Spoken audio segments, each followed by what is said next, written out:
Bienvenue à toutes et à tous sur le site internet de France Antilles et de Martinique la Première pour une série d'entretiens avec les candidates et les candidats aux élections territoriales de Martinique en 2021. Je suis aujourd'hui avec Patrick Jean-Pierre. Jean-Marc, bonjour. Patrick Jean-Pierre, rédacteur en chef de France Antilles, et nous recevons pour vous avec grand plaisir Gabriel Jean-Marie. Gabriel Jean-Marie, merci d'avoir accepté de répondre à nos questions. Je vais vous poser une question. On pourrait dire encore une liste syndicaliste. Vous êtes à la tête quand même de la plus puissante centrale syndicale, la CGTM. Pourquoi cet engagement pour la CTM? Pas une liste syndicaliste, la liste d'un militant communiste depuis 1983. Mes activités syndicales remontent à 1987. Donc vous voyez qu'antérieur, bien avant, je suis un militant communiste, déjà bien avant. Donc il n'y a rien de surprenant. Je suis un citoyen qui utilise ce droit et je suis un travailleur engagé dans la classe ouvrière.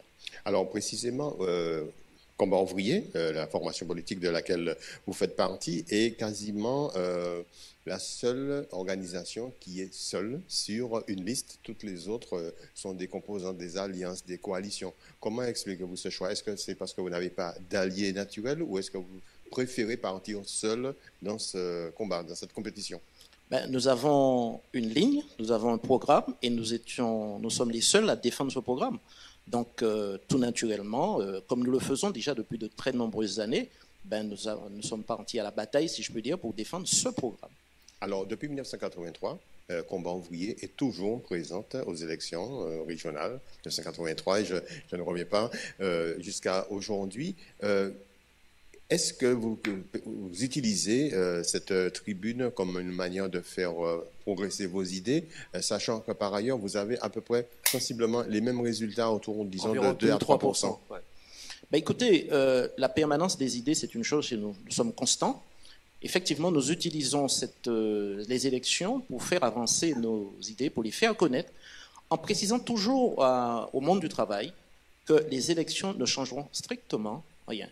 Néanmoins, c'est une possibilité d'exposer, de dire aux électeurs, au monde du travail, de revendiquer effectivement le pouvoir politique. Alors, ça, c'est constant chez nous. Question de définition.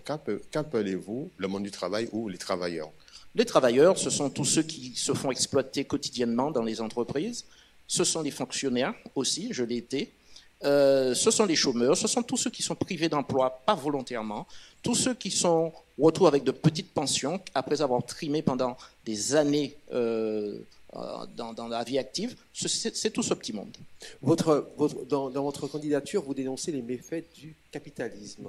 Où est le rapport avec ces élections territoriales? Vous savez, monsieur, nous vivons dans une société dite libérale, une société capitaliste. Le moteur de ce système, c'est le profit. Les élections sont une occasion, puisqu'il s'agit d'élections politiques, et je l'ai dit il y a quelques secondes, nous appelons le monde du travail à revendiquer le pouvoir politique. C'est une occasion d'expliquer, de dire comment fonctionne cette société et pourquoi il faut viser à son renversement. Alors, comment renverser la société, puisque les élections, comme vous le dites vous-même, si je vous suis, ne servent à rien, ou en tout cas ne permettent pas aux travailleurs de réaliser une autre vie que la leur? Qu'est-ce qu'il faut faire? Alors, nous sommes des communistes, nous avons des références, et nous disons qu'il faut participer aux élections. Non pas parce que par le biais d'élections, on ne va pouvoir changer la société, mais ça permettra de se compter. Comme tous les candidats, nous avons un programme, et nous l'exposons. Et nous demandons à ceux à qui nous adressons de se prononcer sur ce programme. Et en fonction des résultats, nous déterminerons. Vous savez, dans l'histoire, les élections ont montré les limites. On se souvient de l'arrivée de François Mitterrand et de l'espoir que ça a fait naître. On se souvient de François Hollande qui s'est sacrifié politiquement. Certains disent même qu'il s'est suicidé politiquement et de l'espoir que ça a fait naître. Et puis, on pourrait aller dans beaucoup d'autres pays, le Chili. Je ne prends que ces cas-là. Alors aujourd'hui, par exemple, quand on regarde la mandature de la CTM, vous vous positionnez, vous briguez cette collectivité. Mais pour vous, faisons-nous l'avocat du diable, qu'est-ce qui serait à mettre à l'actif de façon positive de l'équipe sortante, pour vous? Alors, je ne serais pas comme certains à dire qu'ils n'ont rien fait.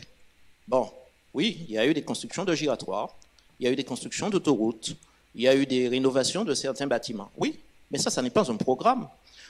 tout ça a été fait dans le cadre d'un système bien organisé. Et puis il y a eu de gros gagnants, et puis il y a eu de petits qui ont récupéré des miettes. Vous savez, il y a une expression courante que certains ont trouvée, ils parlent de ruissellement pour justifier ces inégalités. Là, il n'y a pas eu de ruissellement, ou alors il y a eu quelques ruissellements. Par contre, il y a eu une pompe à aspiration qui a tout attiré vers le haut. Et ça, la CTM a été, je le dirais, correcte vis-à-vis de certains. Qu'est-ce qui a manqué? C'est-à-dire? Écoutez, les grands travaux et un certain nombre de choses, ce sont quand même les gros riches, les béquets, les riches, les possédants qui en ont tiré les profits. Lorsque vous prenez par exemple à cause de cette maladie, de cette pandémie, j'ai entendu un responsable politique de l'équipe de la majorité dire qu'il y avait eu 57 millions de distribués à un peu plus de 5000 entreprises. Mais il n'y a pas eu que ça. Et j'entends encore des responsables politiques dire que dans la cagnotte, il y a encore. Donc, et je vous assure que lorsque nous voyons le nombre de salariés qui se font virer et qui passent nous voir pour nous parler de licenciement économique ou de licenciement tout court, je peux vous dire que la CTM a peut-être bien agi, mais tout le monde n'en a pas profité de la même manière. Vous auriez fait mieux à quel niveau précisément? Ah, la question. Je vais vous dire une chose. D'abord, la CTM, il faut savoir comment nous la considérons. La CTM n'a pas été une instance créée dans l'intérêt du monde du travail. Donc, il ne s'agit pas pour nous de dire qu'à la CTM, nous ferions mieux. Nous n'avons jamais dit qu'à la CTM, on fera mieux. En revanche... Vous remettez en cause le statut? Quel statut? Précisez votre question. Le statut collectivité territoriale. L'État français a organisé sa présence ici en fonction des intérêts de certains. La CTM permet de distribuer des postes, de donner l'impression à certains qu'ils détiennent une parcelle de pouvoir. Je rappelle régulièrement que le pouvoir se trouve domicilié à la rue Victor Sévère.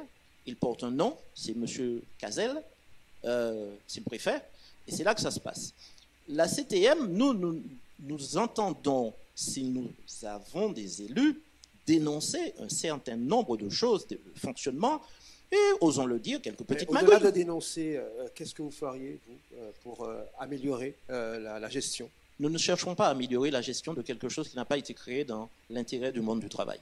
Ça n'est pas notre job, je le dis très clairement. En revanche, alors, vous posez une question intéressante. Si nous y arrivons, il y a deux hypothèses. Soit nous avons un ou deux élus, à ce moment, nous saurons comment dénoncer, intervenir au nom du monde du travail. Deuxième hypothèse, c'est si nous avons une forte majorité. Osons le dire. Si nous avons une forte majorité dans cette instance, ça veut dire qu'il y a un état d'esprit dans ce pays. Ça veut dire que nous avons un programme et que les électeurs ont majoritairement choisi ce programme. Et ça, osons le dire aussi, on n'est pas encore dans cette situation-là aujourd'hui. Jean-Marc. Alors, politique fiction ou politique réelle, je ne sais. Gabriel Jean-Marie, vous êtes élu président du conseil exécutif de la CTM dans quelques jours. Qu'est-ce qu'on va faire? Bien, question fort intéressante. Oui. Rassurons-moi, pareil fuit. Alors, je vais vous dire déjà que lorsqu'on vote, on vote sur la base d'un programme. Nous sommes d'accord? Je vais vous donner quelques points de ce programme. Premièrement, nous disons pour lutter contre le chômage, il faut la répartition du travail entre tous, sans diminution de salaire. Deuxième point... Sachant que ce n'est pas la CTM qui fixe le niveau du salaire, nous sommes d'accord. Deuxième point, nous disons qu'il faut contrôler les fonds publics par les travailleurs. Tous ces fonds publics qui sont versés open bar là, à fonds perdus dans les entreprises. Troisième point, nous disons qu'il faut contrôler les profits des entreprises. Autre point, nous disons qu'il faut un SMIC qui ne soit pas inférieur à 1 800 € net. Ce n'est pas la CTM qui fixe le niveau du SMIC. Autre point, l'augmentation des salaires, des minima sociaux et des pensions.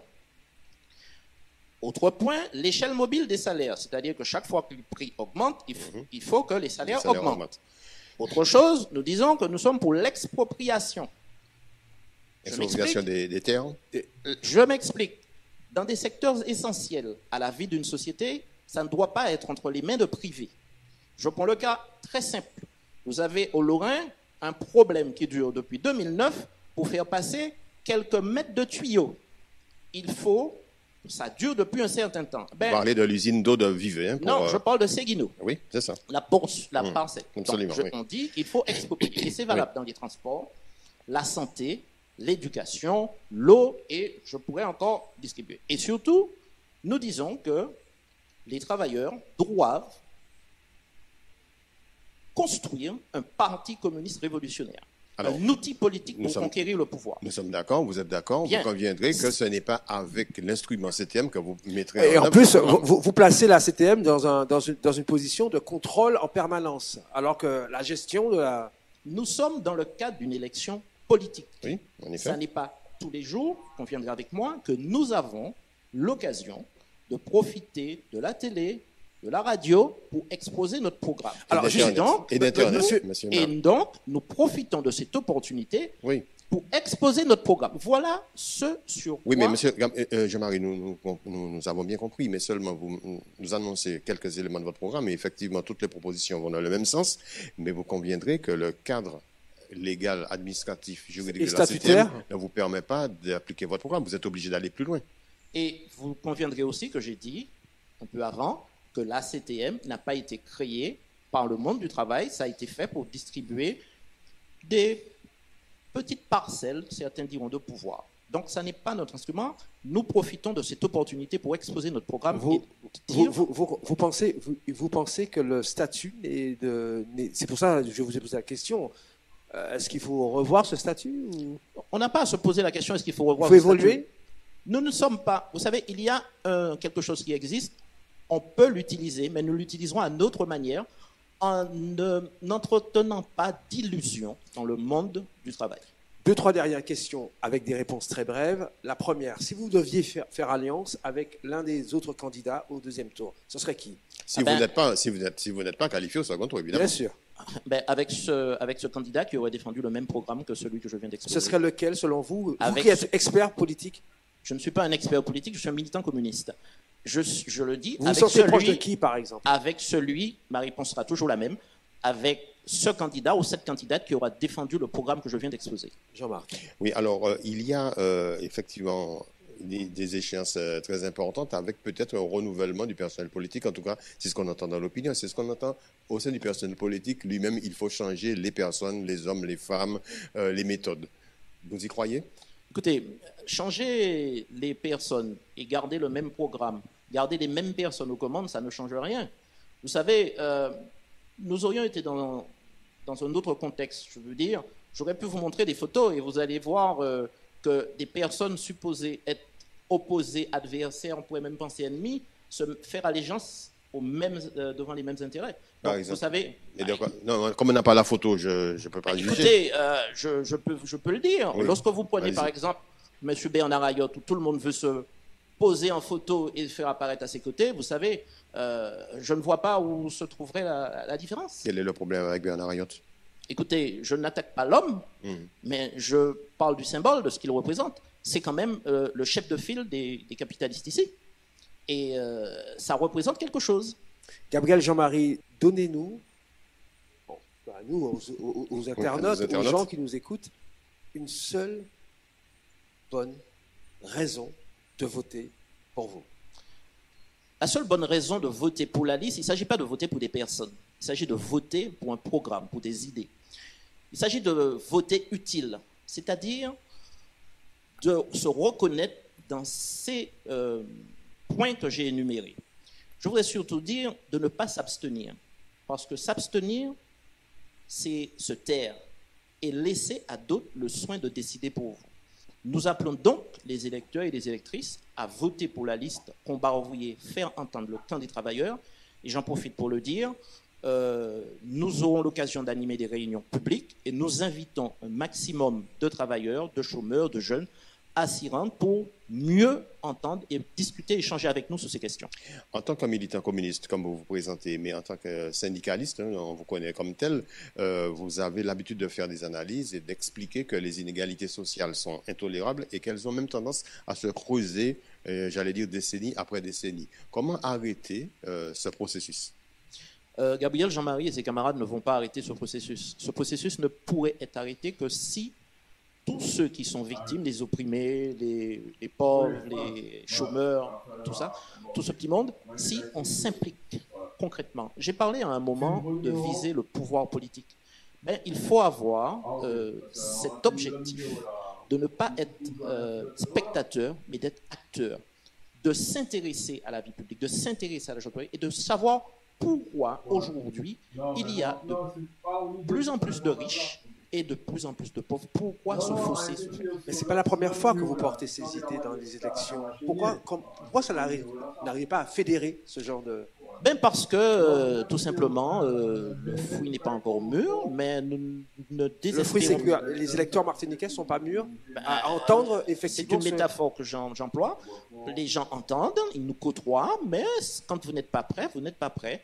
Mais nous n'avons pas de doute là-dessus. L'histoire nous le prouve. Lorsque ces idées, la population laborieuse, la grande majorité, qu'elle va s'en emparer, des changements interviendront.